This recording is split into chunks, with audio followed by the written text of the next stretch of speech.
And you're very welcome to Golf Weekly. As the golf season winds down to its inevitable pause, we can't really say stop because golf doesn't ever stop, with Gary away, swinging it up in Cambodia for the second week in a row.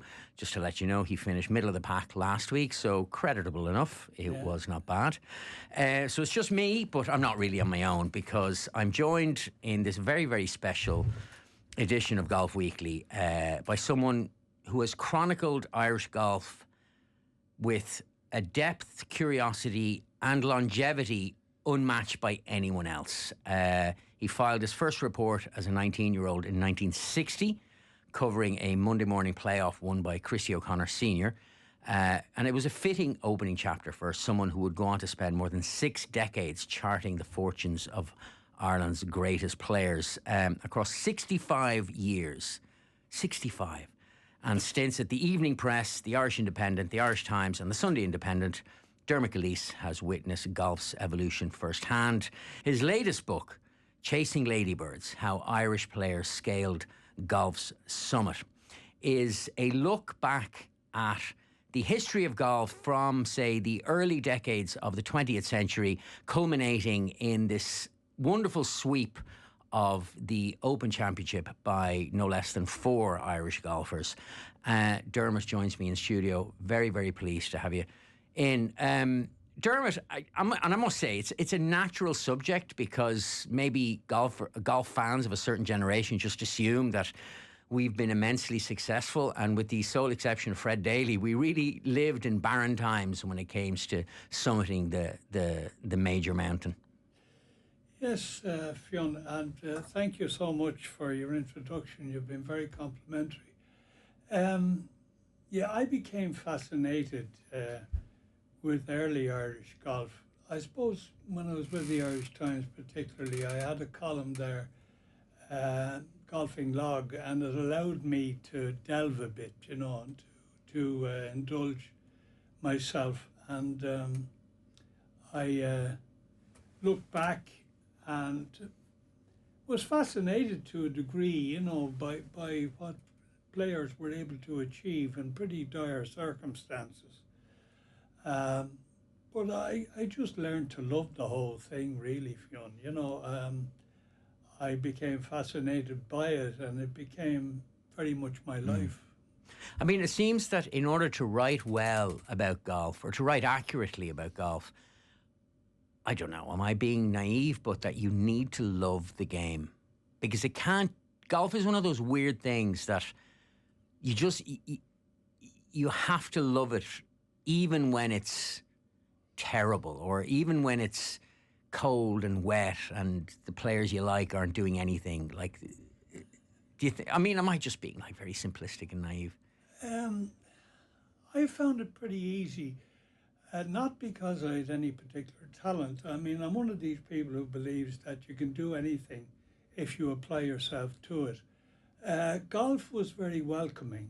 I remember when I became a golf correspondent with the Independent first of all, and then with the Irish Times, that the actual clubs themselves were very welcoming.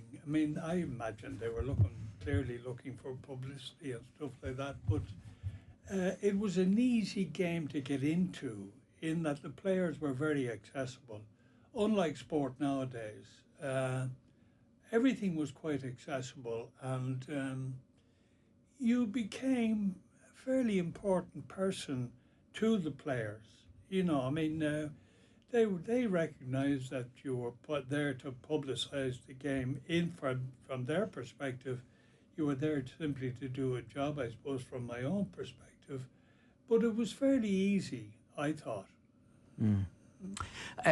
We'll talk about that access and the changing media landscape that means that traditional golf writers just don't have the same relationships with the players that you would have done, certainly in years past. Yeah. But we'll start with the broad view here. Is the book itself, Chasing Ladybirds, How Irish Players Scaled Golf's Summit. And weirdly enough, most of the book doesn't deal with Rory, Pádraig, Darren Clarke or Shane Lowry. It deals with players that belong to the lore of Irish golf. Why? Well, you have to start somewhere, and the first serious Irish golfer from an international perspective was Michael Moran. Yeah. And that was in 1913 that he was third in the Open Championship. And his is an extraordinary story. I mean, to be born in the middle of what became Royal Dublin Golf Course. Sorry, because he was he born in a cottage on the third or fourth hole? Yeah, between the third and the 13th. Oh, sorry, right. It's now a greenkeeper's facility, but yeah, it was a tin roof, 1 or 2 rooms, I imagine, and he was born there, and when the club was formed there. Club was formed in 1885, but it didn't move to Royal Dublin to the Bull Island until sometime later, about the 90s, I think. And it was natural for him to become involved. He became involved initially as a caddy, and showed some talent at the game, and graduated through then that process to become the actual pro, and went.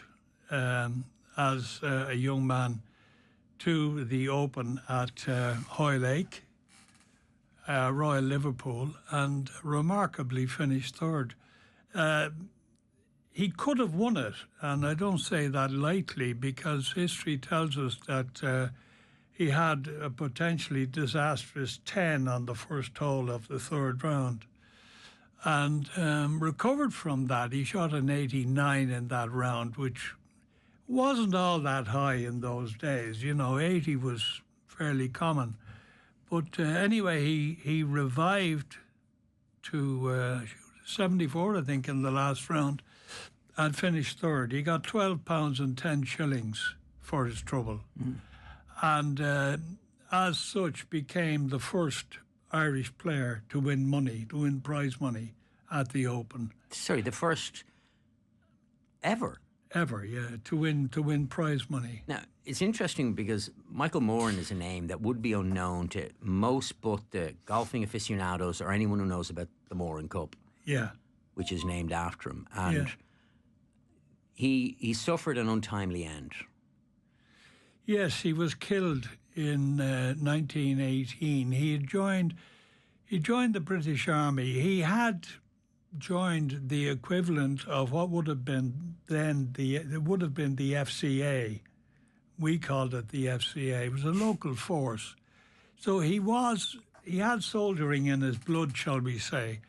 But he got a job as a consequence of his performance at Hoylake. He was offered a job as a pro at Seaham Harbour, which is in the northeast of England near Sunderland. And it was a relatively new club at the time. Actually, Alistair Mackenzie designed the golf course.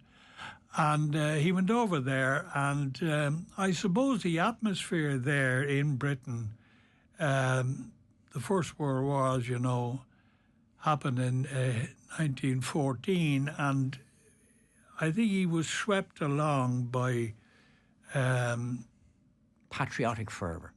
Yeah, I don't know if it was patriotic. I think he just liked soldiering. You know. All right, fair enough. And he was fascinated by the possibility of going to the continent to fight for king and country. I don't know whether he was that way inclined British-wise, or whether, as I say, it was an adventure for him.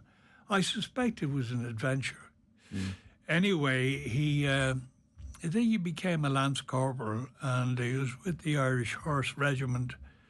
And there was an infamous onslaught by the Germans, the last big one I think they had, in the spring of 1918. And it's difficult to know because reports were pretty thin at the time, and I don't think that we can accurately say when he actually died in battle, but it would have been as one of the physically leading troops in that particular battle. And He was killed. First of all, he was taken to a German hospital and didn't recover from wounds and died. It was December. I think they reckon it happened in April of 2018, and it was December of that year. So he would have been held in hospital for months and then just died of his wounds. Jeez. Yeah, but it was the notification of his death didn't come back to Dublin for about 6-7 months, Right. And that was the way things were back then. So his memory has been immortalised in the Moran Cup. I noticed that Gary McGrain just is the most recent winner of the Moran Cup. Another player whose name is connected to the amateur ranks is Jimmy Brune. Yeah. And you write kind of evocatively about him as well. Yeah, I think, again, I don't know if I met Brune. I don't think I did. But I know I was fascinated by him.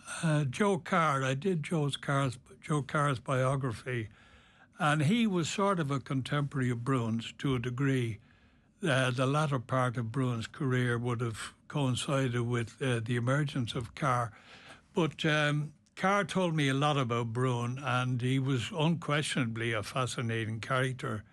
And he had this famous Brune loop, which was it was an unusual method of hitting the ball, other than the fact that he created enormous clubhead speed and hit the ball prodigious distances for the time, given the equipment he had. And all of this happened when he was quite young. I mean, he was just turned 18 when he played in the Walker Cup at St Andrews in 1938. And then he came back in 39 for the Open Championship at St Andrews, and probably his greatest achievement was, at that time you played 2 qualifying rounds and then you had 4 rounds of the tournament proper. And over 6 rounds, if you were to combine all 6 rounds together, he would have been second overall. I mean, this is against the best professionals of the day. In fact, he had to settle for being leading amateur. I think he was 13th. But I was fascinated by this. I mean, all the great golf writers of the time, Henry Longhurst notably, was totally swept away by Brune, and as was Henry Cotton, the great British professional. And they just admired his skills, as did Carr. Carr was a rival, very much so, but he admired him greatly as well. I mean, Brune did extraordinary things in terms of driving the green at par 4s on a regular basis. And he won the British Amateur in 1946 at Royal Birkdale. And I was very much taken, as I say, by the Jack the Lad type of attitude that seemed to permeate his performances. What do you mean by that? During the late 30s. He was only a kid, and he was taking on serious professionals and enjoying every minute of it. Like he wasn't bowed by the oh no the gravity of it all. He used to go out when he'd finish a round, even if it was a 66 or a 67. He was so enthused by the whole thing. He'd go back out on the golf course and look at other players, and remark on, I saw so-and-so playing a shot. He'd talk afterwards about it, His mother, meanwhile, went with him in 39 to St Andrews, and she stayed in Ruswick's Hotel, which is the hotel overlooking the 18th fairway. And she was obviously swept up in that. She was my son Jimmy attitude, I imagine. But it was a lovely story, really, that one so young could have done what he did. After a fair amount of near misses, the Irish players, finally get their hand on the Claret Jug in 1947. Good old Fred Daly. Yeah. And it's a funny one, is that, even in my mind, the name of Fred Daly is singularly associated with the Open and nothing else. But, obviously, he was quite the player Oh, he was a very good player. Yeah. I mean, in '47, he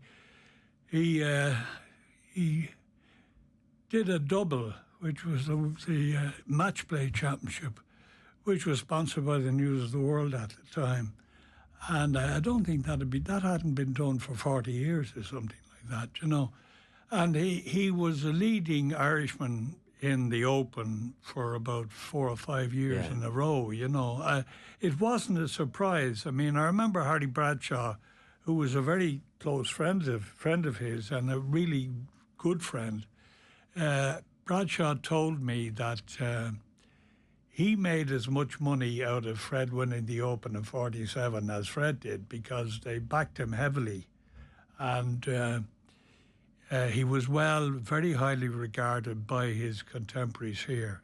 And I don't know how the British generally would have viewed him, but he was a very fine player, no question. Now, in the book, I mean, you contend, maybe not forcefully, but you definitely contend that had Harry Bradshaw, who came a cropper in 1949, so 2 years later, the bottle incident. Yeah. So maybe for those who aren't familiar, do you want to remind us of what the bottle incident was? Well, it happened in the second round of the Open, and it was at the fifth hole at Royal St George's. And Harry had qualified very strongly and was obviously in very good form. And anyway, he pushed his tee shot into rough on the right and was horrified on arrival at the ball to discover that it was lodged in glass. And now there's been a lot of fairy tales written and spoken about. Yeah. I suspect not least by Harry himself, Right. you know, who was a great man at the bar in Portmarnock to regale anybody prepared to listen, and he had a wonderful audience for his stories. But Harry claimed that the ball was lodged in the base of a broken bottle.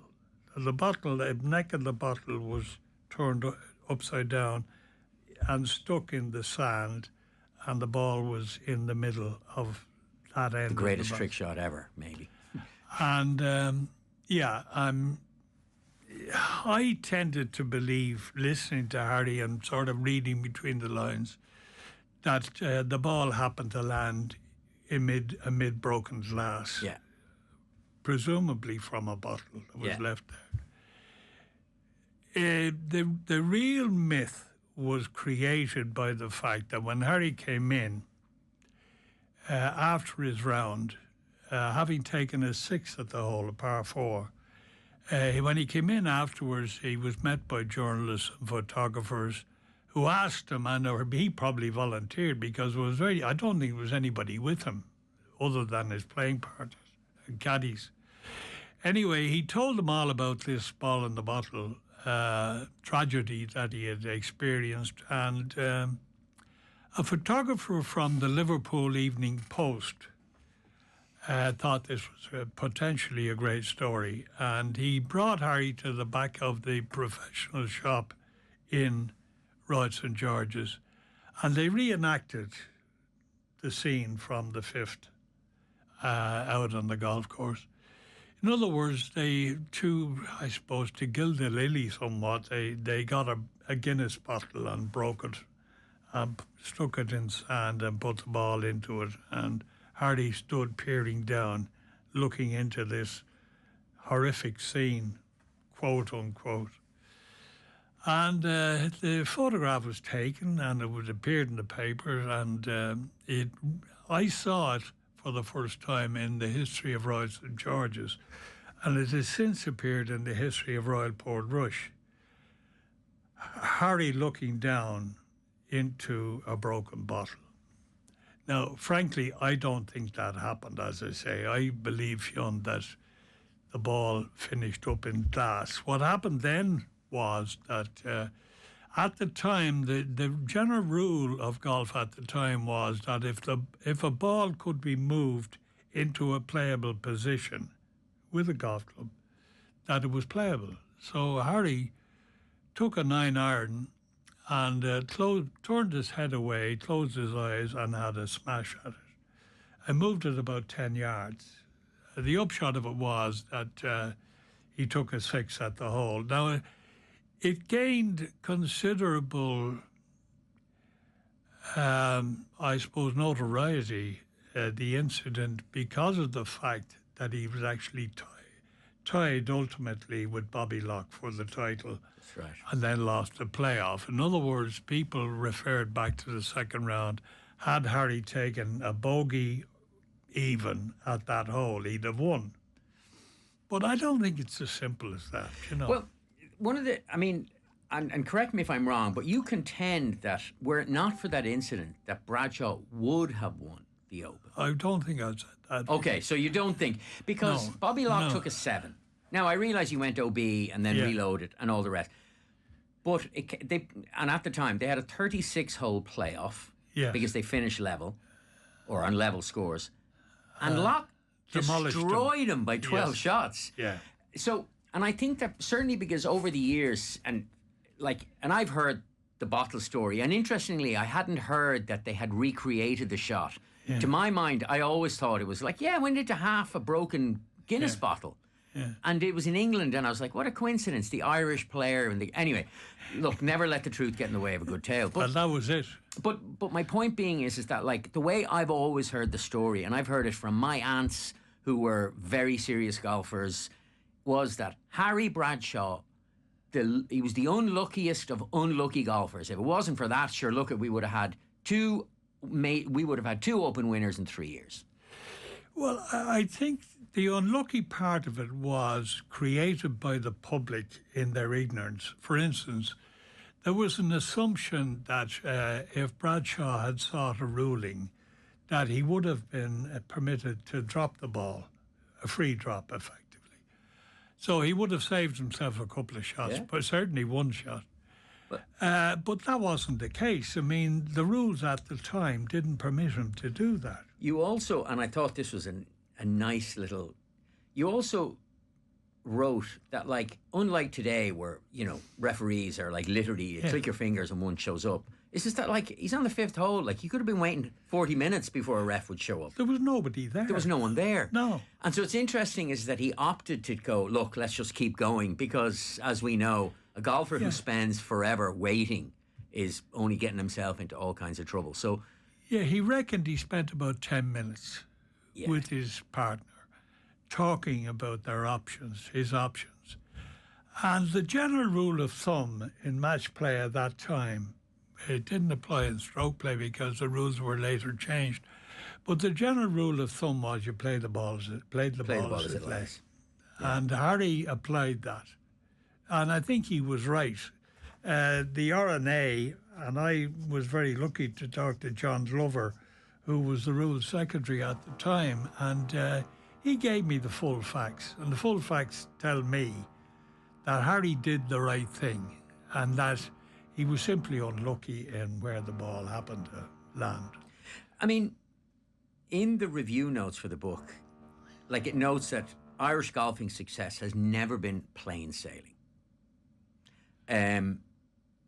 What do you think were the patterns that eventually allowed Irish players? Like, what was the difference between talented players, whether it was Michael Moran or Jimmy Brune or Fred Daly or Harry Bradshaw? We'll talk about Christie now in a second.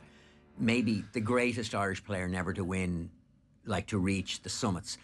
But what are the differences, do you think, that all of a sudden allowed not just one, but 4 players from the island? And by the way, I don't know if you can hear, there's like this mad drilling noise.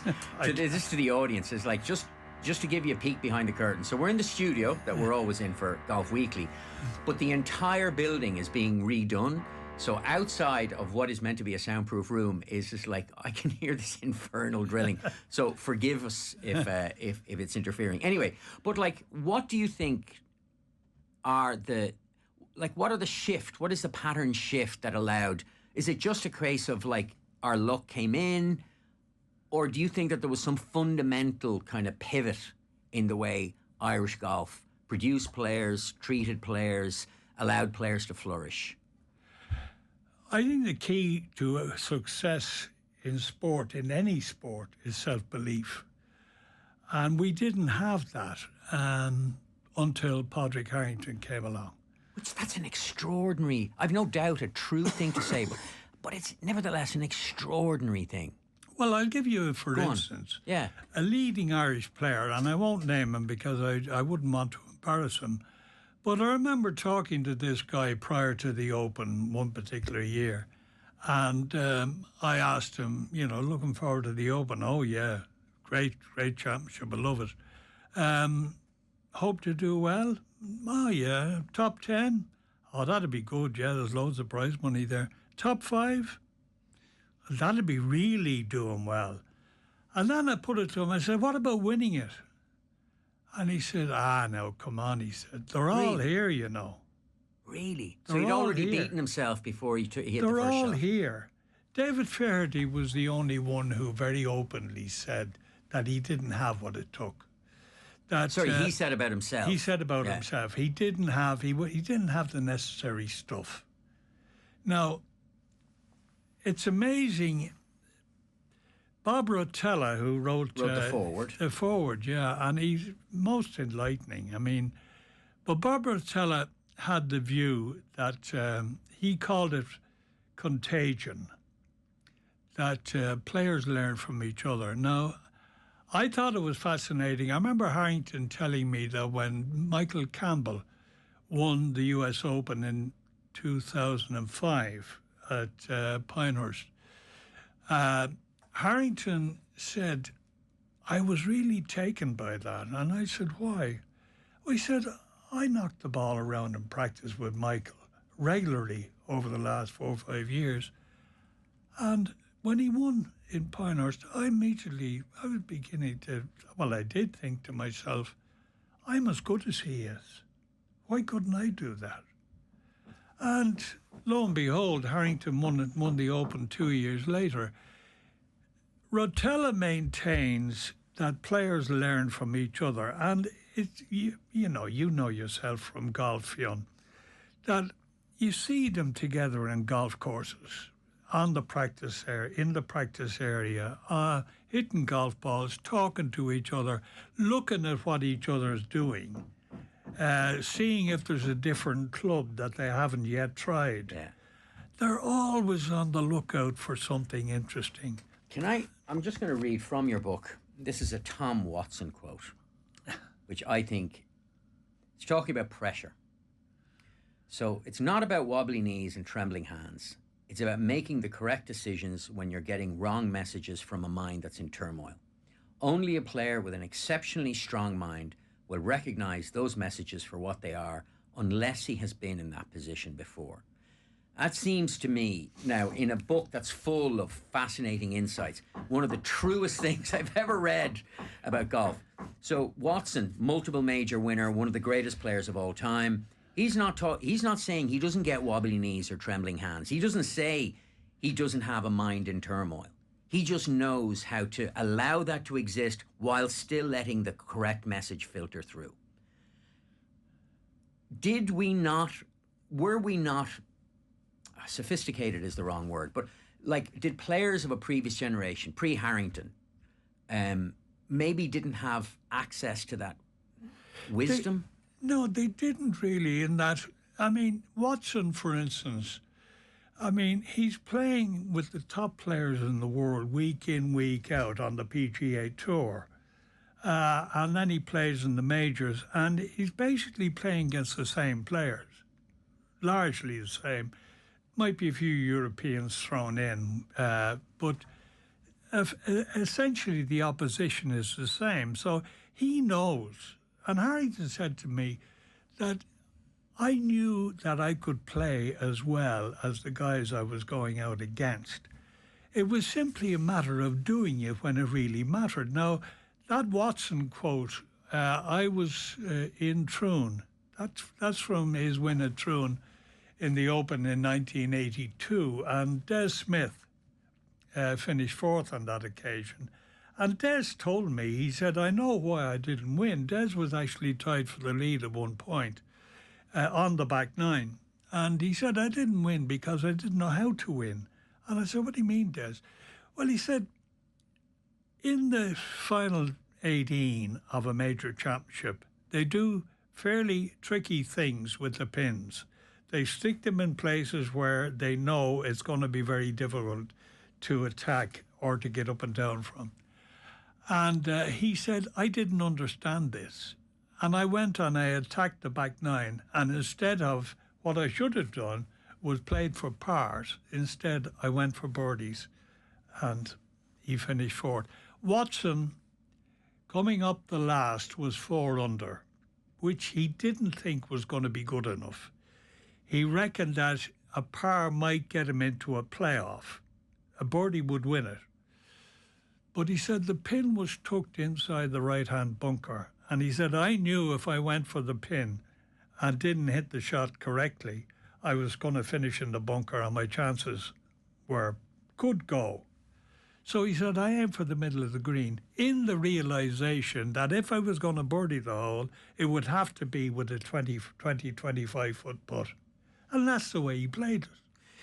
But I mean, surely the great players of the past, the ones that never managed to win a major, even surely they must have known, they must have the nous to play percentage golf. Surely, even at the level, whatever it is, whether you're playing like a local championship, like if you took a flag away and make it hard to get to or make it a low percentage shot, surely they must have known. It's like, look, play the middle of the green, give yourself a chance. Always give yourself a chance. Your brain doesn't always give you the right messages. Certainly not to me. No. One of the names, and it's funny, you were talking about that sense of confidence and we mentioned obviously the Open winners, the Irish Open winners. One name we haven't included in it is Graham McDowell, because he didn't win an Open, but he won a US Open. Yeah. I would have known a bunch of players who came up at the same time as Graham did in Irish golf, and whether it was Kieran McMonagle or Ramey Burns or guys who would have known him quite well, and the unifying comment that they would all make about him: you never met anyone with such bulletproof self-belief as Graham McDowell. Yeah. To the point of, and in Ireland where we like to trim our tall poppies, we don't like anyone appearing to be above their station, that it was almost as like, oh, that little arrogant so-and-so. But that arrogance was not, it was just like ironclad self-confidence in the hardest game in the world. That is like, look, if I don't believe in myself, well, nobody's going to believe in me. So, and that accounts for a player who doesn't hit the ball a million miles, but has the nous to really get the ball around the golf course. Yeah, I think an example of Graham as a wonderful thinker on the game, and this is what we were talking about. You were talking about Watson and the messages you're getting from the brain. His play of the 72nd hole at Pebble Beach in 2010, when he won the US Open, was an example, a perfect example of Graham as a great thinker. He hit a very good drive. He could have gone for the green in 2. Instead, his caddy told him to lay up with I think it was an 8 or a 9 iron he hit, short of the bunkers, short of the actual rise. And he hit his third shot to about 20 feet past the pin. So he needs 2 putts to win. And it was exemplary in terms of management of his game, how he played that particular hole. And that's what you got to look at. You can get lucky on a final hole in that. But again, Harrington, for instance, at the PGA Championship, which he won in 2008, his management of the hole, he drives into rough and he knows he can't make the green. So he lays up. The second shot is in a bunker.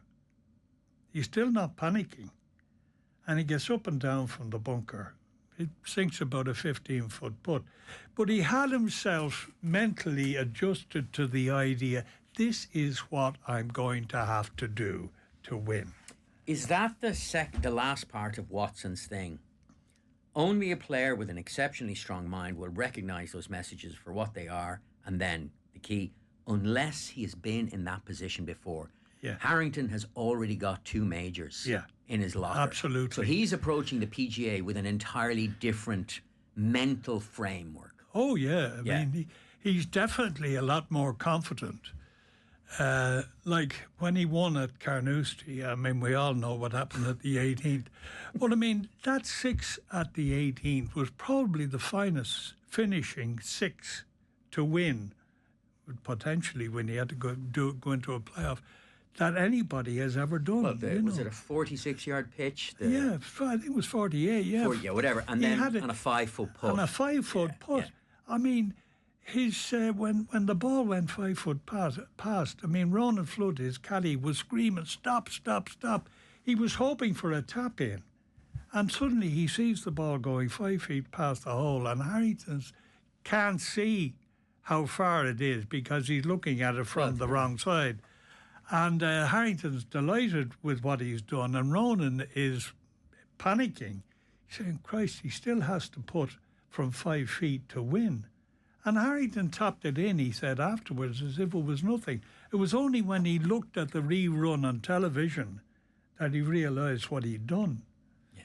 But I mean, Harrington has said it many times. He said it here in studio with us. He says that it's the only time in his golfing career that he ever felt a feeling of embarrassment. Yeah. Was when he went into the burn twice. Well, funny, I write that in the book. That I mean, given the same situation myself, I'd have thrown the clubs there and run out the gate. You're playing in front of and then interestingly enough, and you dedicate a whole chapter to the role of the caddy. Yeah. And so that 150-yard walk up to what would have been the pitch shot that was his 5th shot. Ronan, like you could make like a kind of an argument that Ronan won the Open Championship for Padraig. Well, he certainly contributed hugely. Yeah. There's so no talk question. to us a little bit about exactly what Ronan did for Padraig in that key 150 yards. Well, as you were suggesting, the embarrassment. Harrington didn't like that particular hole. I know that because he had played it badly in the British Amateur. I think it was in '93 or '94, and he was fearful of it. I mean, it's a dangerous hole. I wouldn't say it's a great hole, but I remember asking him, did he consider the Barry Burn to be a strategic hazard or a random hazard? I think it's random. I think it just happens to wander around. It used to be a par 5, as we know, and was reduced to a par 4. As a par 5, it's a much simpler hole. I mean, you play a 3-wood off the tee, and then you just knock it down towards the burn, and then the 3rd one on, and Bob's your uncle. But Harrington didn't like the hole, and then when he drove into the burn, I suppose he would have still felt reasonably comfortable in himself because he had been playing really, really well. But he took a 5-iron, and all he could see, I imagine, was the out of bounds left of the green. And he has to aim there and cut it in. It's really the only realistic shot he has. Excuse me. And he puts the 2nd shot into the burn again. Now he wants to run out the gate. There's no question about it. He's hugely embarrassed by this. And Ronan started talking to him, and Padraig didn't answer. And Ronan kept at him. Come on, come on, come on. It's not over. It's not over. Wait, see what happens. See what happens. And Harrington still didn't answer. And eventually, you talked about a 150-yard walk. But halfway through that walk, Harrington began to listen to Ronan, and he responded for the first time. And he said by the time he got up to the ball to pitch it onto the green, he was back in the zone. Ronan talked him into the reality of what they were in, that you don't look to what might happen and how the scoreboard's going to look. Look at now. This is what you have to do now. And I think that was priceless. I mean, Oh, yeah. you wonder what a caddy can contribute, and surely the player does everything. But in terms of strong mind, Fionn, I keep looking back or thinking back to Watson and Nicholas. Watson talking about Nicholas, and he talked a lot about Nicholas after Turnberry in '77 when they had the famous duel in the sun. Yeah. And Watson said, I have seen better players than Nicholas. I have seen better ball strikers than Nicholas. I've seen players with a better short game than Nicholas. But he said, I have never, ever seen a player who can get the ball around the golf course, manage his ball around the golf course, like Nicholas can. And that was the key. That's why Nicholas won 18 majors, because of his mental strength. There's I can't remember which major it was, but it was on the Sky coverage ahead of the final day of a major, and Jack Nicklaus and Colin Montgomery were both in studio. And whoever it was, the host, David Livingston maybe, was asking Monty about, like, obviously here we are, final day, the major, might have been the Open Championship. It was the US Open at Pebble Beach. Oh, was it the US Open? At Pebble Beach when Tom Kite won. But Monty said, he goes, well, obviously, this is different gravy. This is the day 4 of the major is an entirely different thing. And Nicholas almost couldn't mask his contempt for the comment. He was just like, no, it's exactly the same thing. It's exactly the same. Yeah. Now, I was going, like, it's easy for Nicholas to say, maybe, probably to that point that you're making, Nicholas had access to a mental steel that few others, maybe Tiger Woods, you're right, is the only player. You're absolutely had access to a mental steel that made day 4 of a major the same as Thursday in a major. Yeah, it was almost like a mathematical challenge. What do I have to do here to win this? I'll have to shoot 68. Yeah. And he'd go out and he'd shoot 68.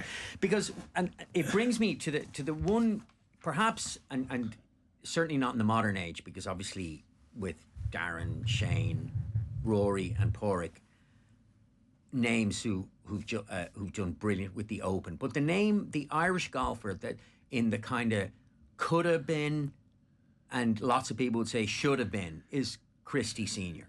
Like, what did he play? 28 Opens or something like that? I don't remember, to be honest, Fionn. I'm sure Christie probably didn't remember at the end either. But played so many Opens, finished second once, I think. Like, and even in the book, you have like the list of all his finishes. Yeah. Like, no Irish name until Padraig's win or Fred. Let's give Fred Daly his due, obviously, but no name is associated with the Open Championship, certainly from Ireland, as Christie Senior, and it's ultimately the story of what could have been. Yeah, I mean, the only thing I can contribute really is what. Excuse me, 2 contemporaries told me about Christie and the Open. Jimmy Kinsella, who knew Christie very well, was actually his assistant at Bundoran for a short time, claimed that Christie didn't prepare himself properly for the Open. And I said, what do you mean? And he said he didn't treat it with the respect that a major championship should be treated. In other words, he looked upon it as an ordinary tournament because he was playing largely against the same guys he was meeting week in, week out on tour. And I said, was that enough, Jimmy, to create this I don't know, this inability to see the job through? And Jimmy said it is because the majors, the Open, Christie by his own admission, reckoned that the Open was no more than a pension. That's what he described it to me as. If I won the Open, he said it was no more than a pension. And there really wasn't big money there in it at the time, and contracts were pretty skinny. I mean, Fred Daly got £150 in prize money. He had a few contracts, but Fred drove a Vauxhall Viva and had a pretty modest lifestyle for somebody who was a major winner. So there's no real money in it. But the honour and glory, Harry Bradshaw was of the view that Christie didn't want to win the Open deep down. And I asked him, why would he think that way? And the Brad reckoned because he said Christie would have become an international player. It would have put demands on him to go to the States far more than he wanted to. And Christie was a home bird who wanted to play in these islands comfortable in the sort of opposition he would have around here. And he didn't want to spread his wings and become an international player. It's also worth pointing out is that at that time, very few Irish, excuse me, very few Irish players would have travelled to America to play because the other three majors, certainly in the modern age, are all in America. So did Christie ever play anything other than the Open? He tried to qualify for the US Open once and failed. Yeah. He had a standing invitation to Augusta from 1955 to 73 as a current Ryder Cup player. Now, this is what bothers me. I mean, he did actually tell me that he was sorry not to have played the Masters. Yeah. But at a time when nearly all his British contemporaries, Peter Allis, Bernard Hunt, Harry Wheatman, Neil Coles even, who hated flying, they all played the Masters at least once, and Christie didn't. I think that tells you a lot. It confirms to me the Bradshaw theory that he didn't want to spread his wings. He didn't want to become a truly international player. I mean, it's also, as well as this, and correct me if I'm wrong, but we're looking back at the way the majors were perceived then, but with the lens of today, where the majors have this outsized importance. They're like the thing. I mean, I know that, yes, they had a certain amount of prestige, but they didn't occupy the same exalted status that they do now. So and also, I'm sure Christie would have been out of pocket having to schlep all the way to Augusta. No, that's exactly it. That was his reasoning. He said, I could never get a situation in which I could set up 2 or 3 tournaments on either side of the Masters to justify the expense of going there. Yeah. I mean, look, the book is full of remarkable anecdotes. I mean, what have you done? 40 Opens since 1980? Yeah. You covered 40? 40, yeah. What was your favourite one? I think I keep going back. I mean, Shane Lowry was wonderful in 2019, but the one that had the magic, really, because of where it was Seve in 84 at St Andrews. I mean, you had the venue, let's be honest. I mean, there's no place like St Andrews.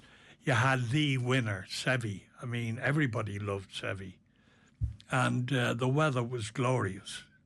It was sunshine from start to finish. Dust kicking up every time a ball hit one of the fairways. And I just loved every minute of that. Maybe it was the mood I was in, I don't know.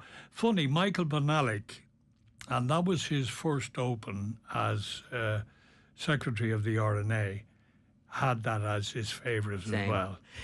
It was also, again, in the 80s, it was a time when, as an established golf writer, that you would have access to the players. You would have, was it Tom Callan who tells the story of being at the Butler cabin in the 1970s? You just sit there and the players would come by and sit and chat and that level of access that today just is just like unthinkable. Yeah, I'm reminded of reading about Bernard Darwin, who was the king of golf writers. 1951 Open, and excuse me, and the winner. 1951. 51, yeah. Oh, in Portrush, it was. Oh my God. This is going to kill me now. No, I know it, but we're going to have to go over it. Oh my God.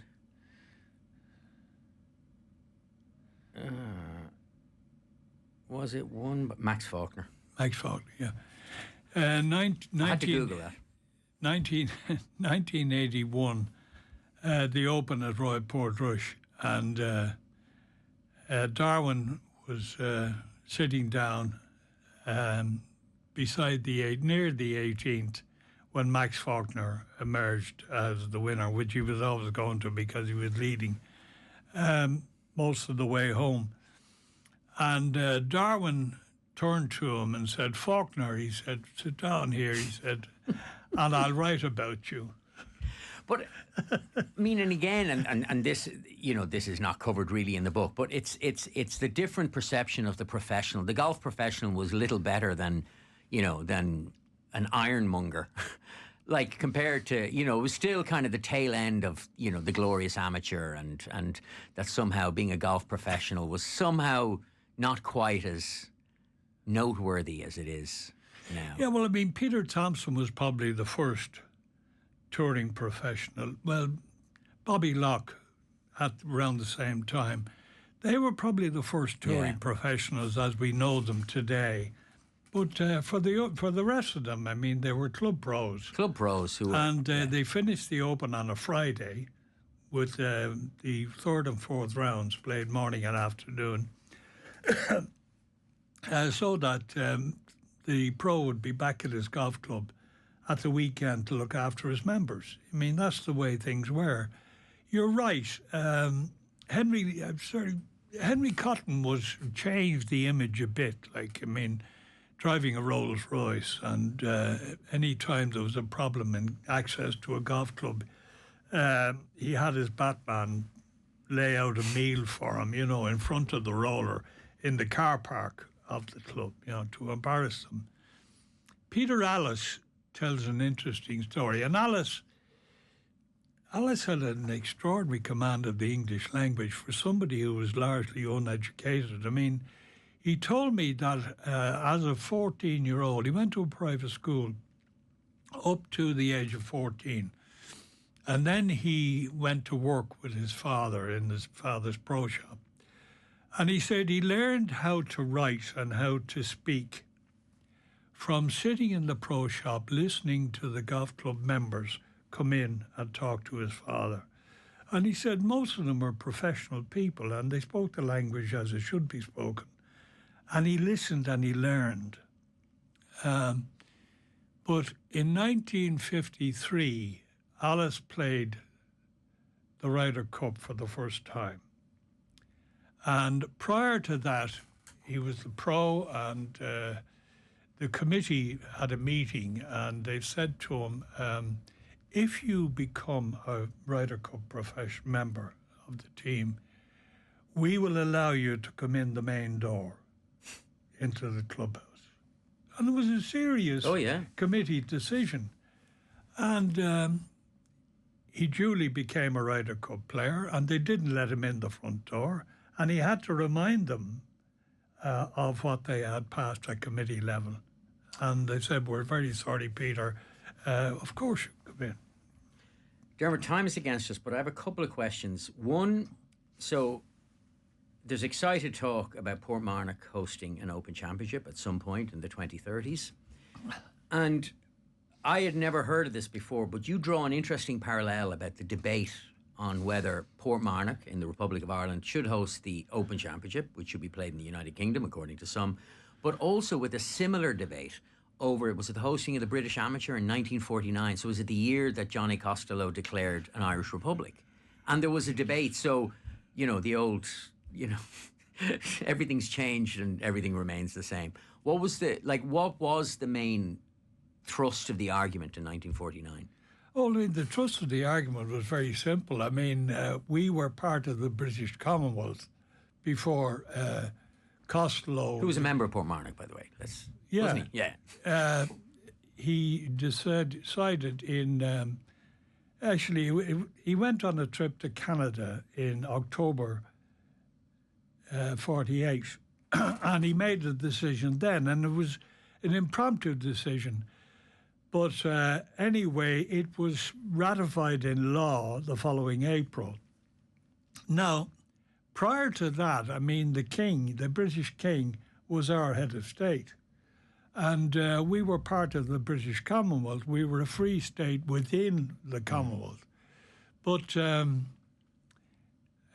was outrage when I think it was Henry Longhurst said, we might as well play the thing at Le Touquet. He said, you're going to have to be bringing your passport to go to one of our major championships. But anyway, they filled Henry full of whiskey in Portmarnock when he actually did come to the event. They couldn't have changed it, Fionn, because, I mean, it takes about 3 or 4 years to arrange these things. And, I mean, when Costello sprang this on them in April of 49, I mean, they had 3 months. So there was no question of it being changed. But they effectively bit the bullet at the time. But I think the crucial difference now, and it was the British Amateur, the same way as the Open was the British Open. Interestingly, and I It that is I didn't no know. longer the British Open. Yes, it's the Open. It's the Open. So it's no longer a political Yeah. decision. It is a commercial decision. But what's interesting, just as a side note, to my mind, that the use of the Open suggests legacy and history and heritage, when the opposite is actually true, that it, like, traditionally it was called the British Open. Yeah. Yeah, they were entitled to. I mean, they were the first. Yeah, no. 1860. Yeah, no, absolutely. You I know. woun't have a problem with anything they did. I thought that how they handled 49 and the amateur was fascinating. I mean, as I say, I think Longhurst took it upon himself to be a spokesman for the British establishment by telling us like that this is outrageous. But no, in the early 90s, when Carnoustie and Hoylake were no longer on the rota, the Open rota, I know from Michael Bonalick that he was very anxious at that time to come to Portmarnock. Right. That they saw it's a commercial thing. I mean, they're going to make a fortune. I was going to say, like, They're going to make a fortune having it. I mean, they've done remarkably well in Portrush. The reason it went to Portrush in 2019 was because of the success of the Irish Open in Portrush in 2012. that's right. Where they had record attendances. They got terrific. They declared something like 280 million sterling from the recent Open. I mean, imagine what they'll do. They'll in clean Dublin. up, and they're near an international airport. Yes, I mean everything. Yeah. And Portmarnock has the key ingredient, which is space. Yeah, that's right. They had to create space in Portrush by getting rid of the 17th and 18th holes. But Portmarnock, there's 350 acres there. Dermot, so your second to last book, A Farewell to the Fairways, you followed it by this one, Chasing Ladybirds. Is this your valedictory tour? My wife hopes it is. The truth, Fionn, and I haven't actually said this to anyone, but the truth is, I've sort of got used to writing. Yeah. I really did. Well, you've been doing it for a I've been while. doing it for a long time. Yeah. And I enjoyed the process. Yeah. I really do. I wouldn't dare say that I'm not going to do another book. But I'm lucky in that my brain has remained reasonably together. And the subject matter is unbelievable in golf, as you know. Wonderful characters, great venues. Great storylines. Great storylines. Yeah, for sure. And why not? Absolutely. And the book again, Chasing Ladybirds, How Irish Players Scaled Golf's Summit. The author, Dermot Gilleece, with a foreword by Bob Rotella. Dermot, listen, thank you so much for coming into studio. Thank you, Fionn, for your understanding, first of all, and I really enjoyed the chat. And that's it for Golf Weekly this week. Stay tuned on Friday. We've got the Rhine Line with Shane Ryan coming to you. So, yeah, talk to you then.